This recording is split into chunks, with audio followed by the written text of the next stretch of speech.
ang itatanong mo? Tumingin ka muna. Ito, kotse. Ito, barko. Tapos ito, aeroplano. Ang tanong ko, ano mataas sa tatlo? Di barko. Paano nasabing barko?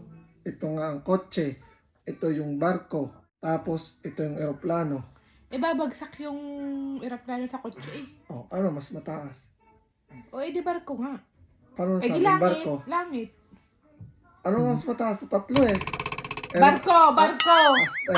Yung kotse, nasa, sabihin natin, semento.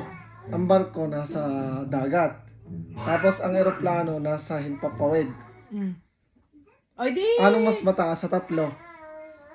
Ano? Barko nga.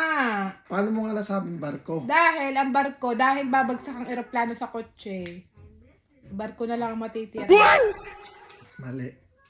Ano nga mataas sa tatlo? Ay, hindi ko alam. Pabit ka galit. Ano nga? Dali, tak na ginagawa. Ano kang mataas sa tatlo? Hindi ko nga alam. Pwede eroplano na lang. Mali. Barko nga, sabi ko Mali sa'yo. rin. Langit. Mali rin. Ano nga mataas sa tatlo eh? Kotse, barko, eroplano. O, di eroplano nga. Mali. Ano? Ano? Apat. Ano mataas sa tatlo? Eh di apat.